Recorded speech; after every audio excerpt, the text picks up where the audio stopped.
রহমতুল্লাহি ওয়া বারাকাতুহু। আলহামদুলিল্লাহি ওয়াহদা ওয়াসসালাতু ওয়াসসালামু আলা মান লা নাবিয়্যা বা'দা।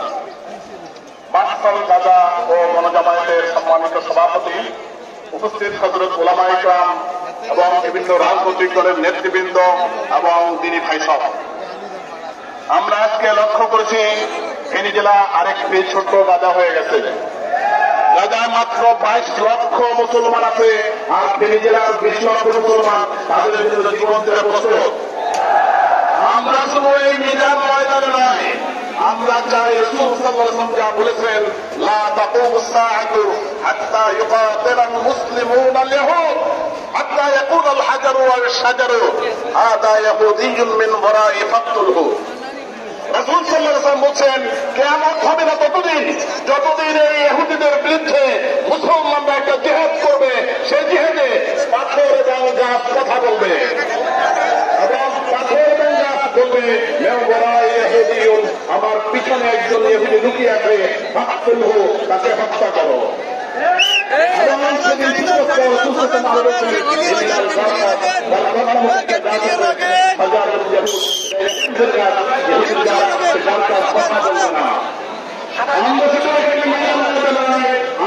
আমরা দেখছি এমন একটা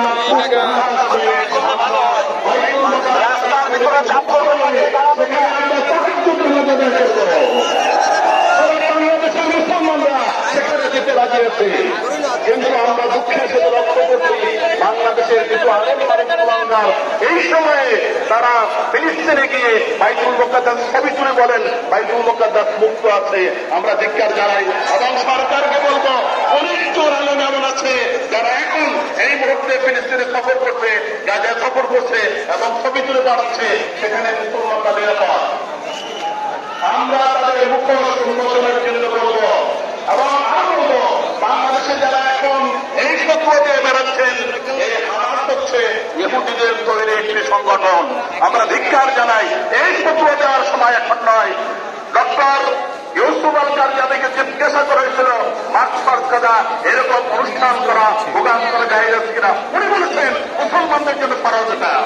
আজকে আমরা এই খবর জেনে এসেছি এবং প্রয়োজনে জীবন বিসর্জন দিয়ে গাজাকে মুক্ত করবো, আর আকসাকে মুক্ত করবো। ফিলিস্তিন জিন্দাবাদ, আকসা জিন্দাবাদ। আসসালামু আলাইকুম।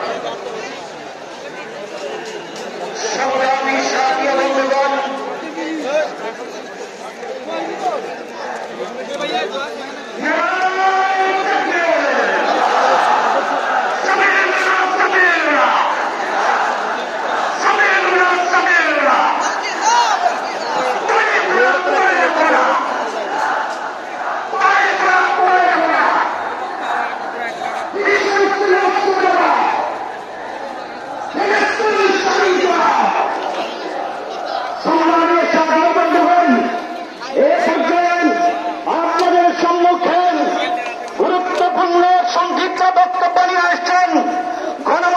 সংগঠন বাংলাদেশ খেলাফত মজলিস ফেনী জেলার সংগ্রামী সহ সভাপতি হযরত মাওলানা মুফতি আব্দুর রহমান।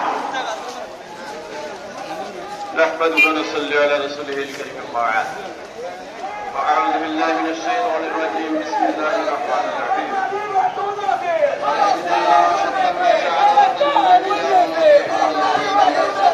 দুনিয়ার মুসলিম